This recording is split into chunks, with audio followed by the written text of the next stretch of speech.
It was designed by the city in São Paulo. After a few months, the guys in Brasilia realized that this was a very huge and potential project.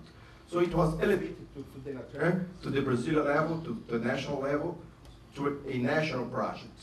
On doing that, several sectors realized that this was indeed a very interesting project, and they would like to join to get the benefits of them.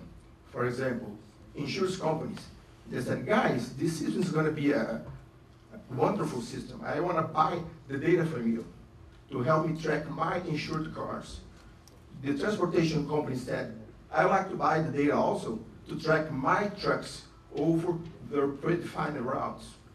The fiscal agent through borders said, great, I want to also know when those trucks are crossing borders to control the state tax ICMS, and so on. And this project became so complex with so many different interests, and the mass was established. So CNF is not a concrete project until today.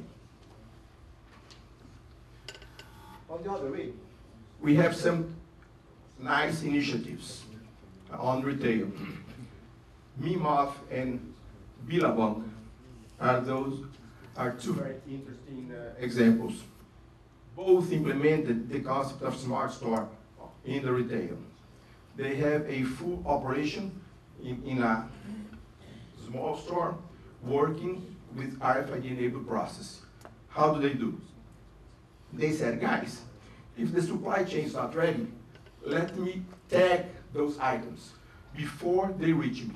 So I won't wait for the supply chain to solve their problems and to begin tagging. I will tag, and inside my store, I will profit from this identification. On the shelf management, they do have a big challenge of controlling the grid of products, model, color, and size.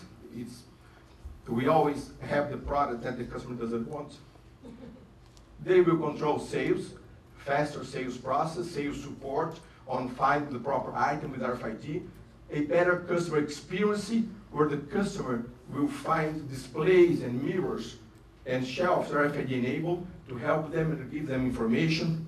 Cycle inventory, this can be done every single night. This is a huge advantage for them to control their inventory very fast every night. And EAS, they are indeed using the RFID for EAS purpose also. And the key issue was, this is a closed loop. So the application makes sense and gives return over investment by itself. So those applications are the key ones we need to find to really spread the RFID over the private sector.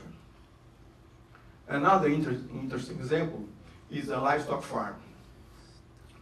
We have a system for cattle tracking and auditing that does track the animal with UHF ear tags, with very small RFID-enabled, GPS-enabled, GPRS-enabled terminals.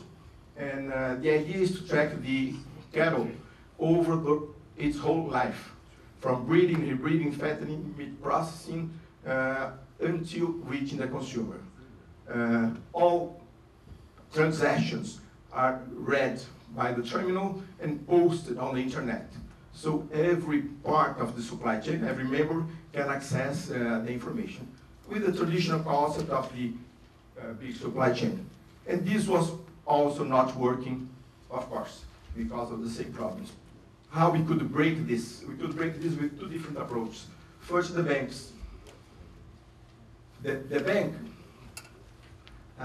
has an interest of controlling the cattle that is in each farm, because they finance the animals, and the animals are given as guarantee to them. But after a few months, 10 months, 18 months, when they do need to retrieve that guarantee, the animals are not there anymore, because they moved on other farms without anyone knowing. So the banks are requiring those animals to be tagged, paying for the tax, because in this way, their guarantee is going to be a real guarantee. And doing that, they're going to be pulling the whole chain, because there is one sponsor with a very clear objective. Another sponsor is the meat brander, like Passe, like Vessel in Brazil, several ones. This guy can have a very clear interest because he can market a different meat, different product with a tracking history, knowing that this product was not raised in a questionable farm with diseases or out of control.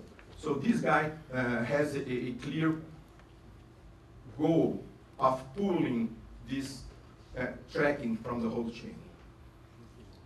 Anyway, where we are today.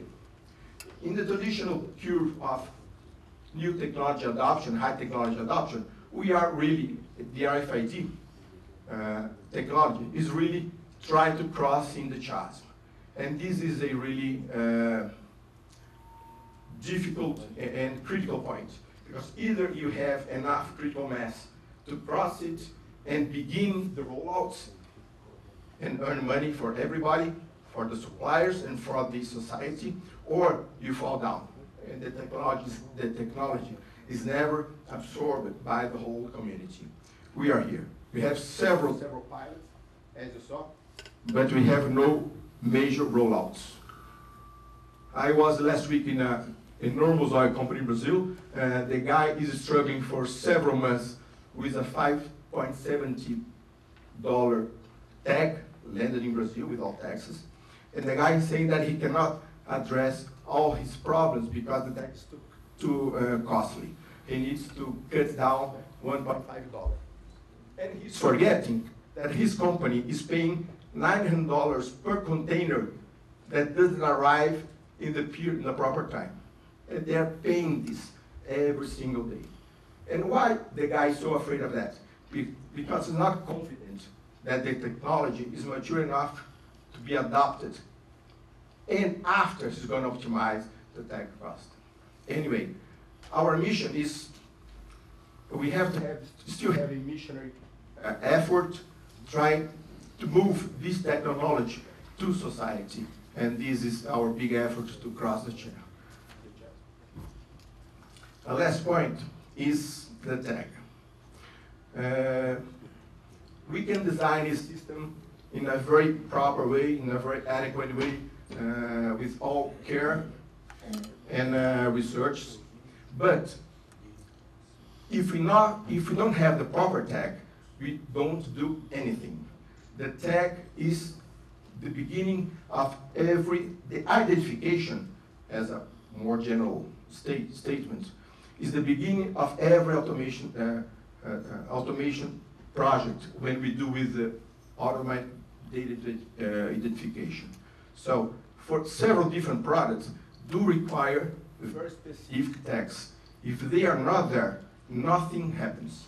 And we still miss a more critical mass on specific process-driven tags. Tags must withstand the environment, must not interfere with the process, tags must be cheap.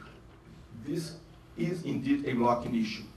Never happens without a proper identification.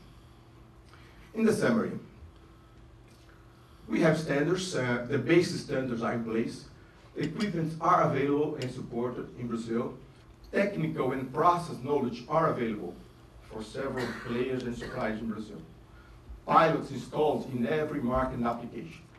That's what we've accomplished in the past years. What do we need? Tech portfolio must be increased locally. Sensors, together with tags, are a very important thing. And the missionary effort to spread the wording, the benefits, must be increased. What we cannot forget, we do, although I focus my presentation on the private sector, we cannot forget that we do need the government to drive appealing nationwide applications, those difficult ones I was referring about. We need process-driven standards. Of course, that's the only way to enable a livestock cattle tracking like the ones I was talking about, or drugs, or supply chain. We do need local incentives to RFID industry in Brazil to reduce the costs to the end user. We do need tax exemptions over RFID importation. This is very tricky because those exemptions have to be selected products and limited time frame. We don't want to hide the Brazilian environment. And we need special finance credit lines to give a push on all this process. Okay? Okay, that's it. Thank you.